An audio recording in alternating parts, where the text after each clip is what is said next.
السلام علیکم دوستو، آج کے ویڈیو میں آپ کچھ مسلمان سائنٹسٹ کو جاننے والے ہیں جن کو میڈیا نے بھلانے کی سازش کی ہے اور جس کو میڈیا نے لگ بھگ بھلا ہی چکا ہے۔ آپ ان سائنٹسٹ کا نام خود ڈاکٹر ذاکر نائک کی زبان سے ہی سننے والے ہیں۔ یہ سائنٹسٹ مسلمان کے بیچ اس وقت ہوئے جس وقت مسلمان ایمان کی فیلڈ میں ایمان میں سب سے اوپر تھا۔ آج کے زمانے میں جس طرح سے مسلمان ایمان میں بہت نیچے گر چکا ہے، اس طرح سے سائنس کے فیلڈ میں بھی بہت نیچے گر چکا ہے۔ تو چلیے اس ویڈیو میں دیکھ لیتے ہیں آخر وہ کون سا سائنٹسٹ تھے جن کو میڈیا نے بھلانے کی کوشش کی ہے۔ جب ہم تاریخ پڑھتے ہیں 8 سے 12ویں صدی میں 8 to the 12th century Europeans کہتے تھے دا ڈارک ایجز، اندھیرا دور۔ اندھیرا کس کے لیے؟ یورپینز کے لیے۔ اس وقت مسلمان علم کی چوٹی پہ تھے، مسلمان سائنس اور ٹیکنالوجی میں ایک دم اونچے تھے۔ یہ مغربی ممالک اندھیرے میں تھے، انسانیت نہیں۔ ہم اسکول میں پڑھتے ہیں کہ بلڈ سرکولیشن سب سے پہلے جو سائنٹسٹ نے ڈسکور کیا وہ ولیم ہاروی ہے، تقریباً 400 سال پہلے۔ تحقیق کرنے پہ پتہ چلتا ہے کہ ولیم ہاروی سے 400 سال پہلے، یعنی 800 سال پہلے آج سے، ابن نفیس سب سے پہلے انسان تھے جس نے بلڈ سرکولیشن کے بارے میں ذکر کیا۔ اور اللہ سبحانہ و تعالیٰ قرآن مجید میں سورہ نحل میں سورہ نمبر 16 آیت نمبر 66 میں بلڈ سرکولیشن کا ذکر کرتے ابن نفیس سے 600 سال پہلے۔ آج سے 1400 سال پہلے، ولیم ہاروی سے 1000 سال پہلے اور ابن نفیس سے 600 سال پہلے بلڈ سرکولیشن کا ذکر ہے قرآن مجید میں۔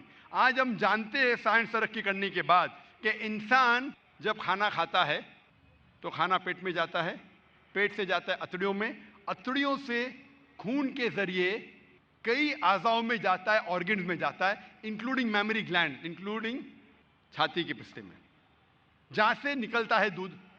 قرآن مجید میں بلڈ سرکولیشن اور دودھ کے بننے کے بارے میں نٹشل میں کہا گیا ہے۔ سورہ نحل میں سورہ نمبر 16 آیت نمبر 66 میں اللہ تعالیٰ فرماتے کہ بھیڑ بکریوں اور گائیوں میں آپ کے لیے ایک مثال ہے، آپ کے لیے مثال ہے، ان میں سے ان کے پیٹ کے درمیان اور خون کے درمیان سے نکلتا ہے دودھ جو انسانوں کے لیے فائدہ مند ہے۔ اس آیت میں اللہ تعالیٰ ذکر کر رہے ہیں blood circulation and production of milk کے بارے میں۔ اس وقت ابن نفیس سب سے پہلے انسان تھے جس نے سمجھایا بلڈ سرکولیشن کے بارے میں۔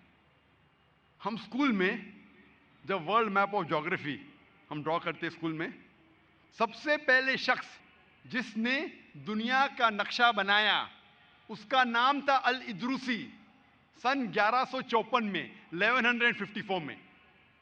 لیکن مسلمان جب نقشہ بناتے تھے دنیا کا، اوپر تھا ساؤتھ پول، نیچے تھا نارتھ پول، بیچ میں تھا کعبہ۔ ویسٹرن کارٹوگرافرز آئے اور نقشے کو الٹا کیا، ورلڈ میپ کو الٹا کیا، نارتھ پول اوپر ساؤتھ پول نیچے، لیکن پھر بھی کعبہ بیچ میں، الحمدللہ۔ تو سب سے پہلے انسان تھے الادروسی، سن 1154 میں۔ ہم جو سیکھتے ہیں اسکول میں نیومرلز، دو قسم کے نیومرلز ہیں، 1 2 3 4 5 6۔ ایک قسم کے نیومرلز ہے رومن نیومرلز، ایک لکیر اوپر دو، پھر دوسری لکیر، جو بہت مشکل ہے لکھنا۔ ہم ہندوستانی لوگ نے اعجاز کیے زیرو کو، عرب نے زیرو کو لیے اور ترقی کرنے کے بعد ڈیسیمل پوائنٹ ایڈ کیے اور دنیا کو دکھلایا عربک نیومرلز۔ تو 1 2 3 4 5 6 ہم پڑھتے ہیں، اسے کہا جاتا ہے عربک نیومرلز، کیونکہ عربوں نے ایجاد کیا۔ ڈیسیمل پوائنٹس اور زیرو کو ملا کے 1 2 3 4 جو ہم لکھتے ہیں وہ مسلمان نے ایجاد کرا ہے، عربک نیومرل۔ ہم جب میتھمیٹکس میں پڑھتے پائتھاگورس تھیورم کے بعد، پائتھاگورس تھیورم جو ہم پڑھتے ہیں اسکول میں، اس کا فارمولا ہے that the square of the hypotenuse is equal to the sum of the square of the other two sides of the triangle. Triangle کے اندر جو سب سے بڑا لائن ہے اس کا اسکوائر ایکول ہے باقی دو ٹرائنگل کے سائڈز کے اسکوائر کو جمع کرنے کے بعد. پائتھاگورس تھیورم کے بارے میں سیکھتے ہیں، لیکن اس تھیورم میں یہ نہیں ہم سیکھتے کہ پائتھاگورس تھیورم کو سب سے پہلے کس نے کہا تھا؟ الطوسی. الطوسی مسلمان تھا.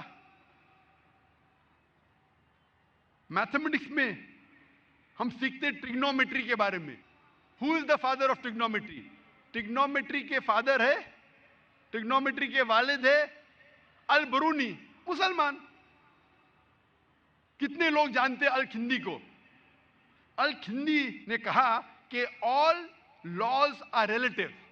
اس وقت جب گیلیلیو، ڈیسکارٹس، آئزیک نیوٹن کہتے تھے کہ آل لاز آر ایبسولوٹ، اس وقت الکھندی کہتے تھے آل laws are not absolute.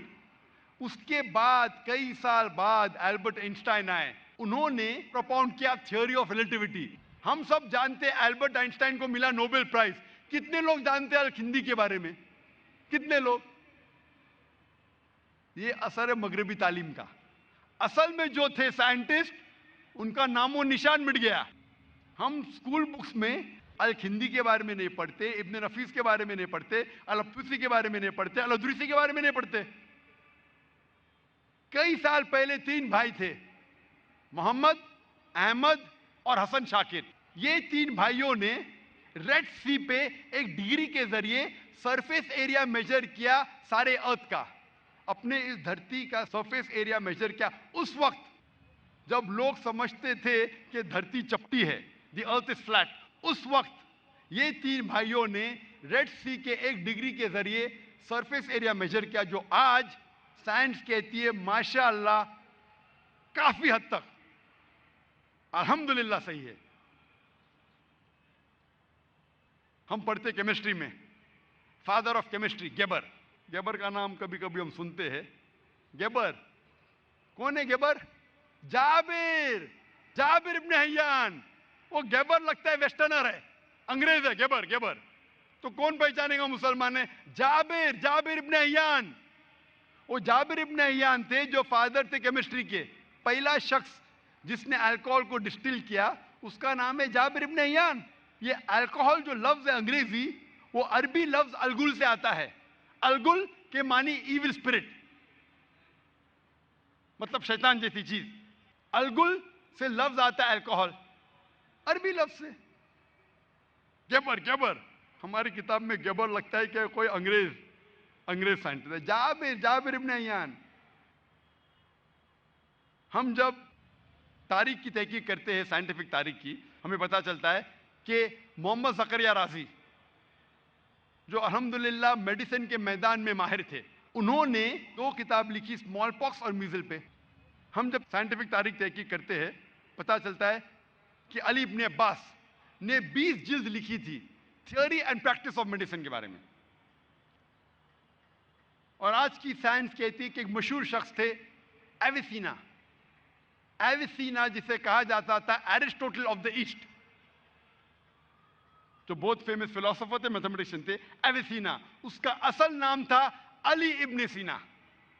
Avicenna لگتا ہے کہ انگریز نام. ایویسینا علی ابن سینا. تو جب ہم تحقیق کرتے سائنٹیفک ہسٹری کی، ہمیں پتہ چلتا ہے کہ اس وقت سائنس کے میدان میں سب سے اونچے معیار پہ مسلمان تھے. اور اس وقت غیر مسلمان کو بھی اگر سائنس کی تحقیق کرنا تھا، ان کو فرض تھا کہ وہ عربی سیکھے. اگر سائنس کی تحقیق کرنا ہے اور اچھے معیار پہ پہنچنا، جس طریقے سے آج انگریزی اہم ہے، اس وقت سینکڑوں سال پہلے سائنس کے میدان میں ماہر بننے کے لیے آپ کو عربی سیکھنا فرض تھا. اس وقت ہم مسلمان عروج پہ تھے، آج ہم نیچے. کیوں؟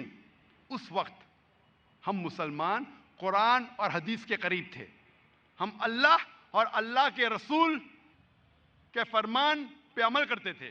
آج افسوس کی بات ہے، ہم مسلمان اللہ اور اللہ کے رسول سے کوسوں دور ہے، میلوں دور ہے. آج کی ہماری حالت جو ہے اس دنیا میں، کیونکہ ہم مسلمان دین سے دور ہیں، اور عیسائی عروج پہ ہے کیونکہ وہ بھی اپنے دین سے دور ہے.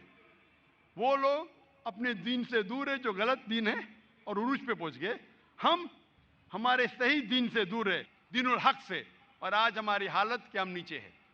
تو آپ سب نے ویڈیو کو دیکھا. ویڈیو کو دیکھ کر میرے ذہن میں ایک سوال آیا، اور آپ کے ذہن میں بھی آ سکتا ہے کہ ہم مسلمانوں میں پھر بھی تو ایمان ہے، اور یہ جو کرسچن ہے جوز ہے اس کے اندر بالکل ایمان نہیں ہے، پھر بھی یہ اس دنیا میں ہم سے کیسے آگے ہے سائنس کے فیلڈ میں، جبکہ ہم کو ان سے آگے ہونا چاہیے. تو اس کا وجہ یہ ہے دوستو کہ ہم کو آخرت میں ملنے والا ہے، ان کو آخرت میں کچھ بھی نہیں ملنے والا ہے. ان کو آخرت پہ یقین نہیں ہے، اس کو یقین اس دنیا پر ہی ہے. تو اس لیے اس کو اس دنیا میں ہی سب کچھ مل جا رہا ہے.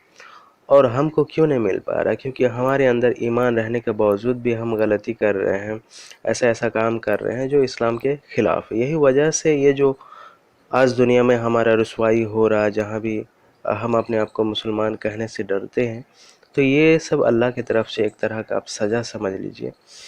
اور ہم اگر پھر سے اگر ایمان میں اگر اس قدر آگے چلے جائے جس قدر صحابہ لوگوں کا ایمان تھا، تو انشاءاللہ پھر سے ہم ان لوگوں پر راز کر رہے ہوں گے. تو اسی کے ساتھ ہی ویڈیو کو میں ختم کرتا ہوں. السلام علیکم ورحمۃ اللہ وبرکاتہ.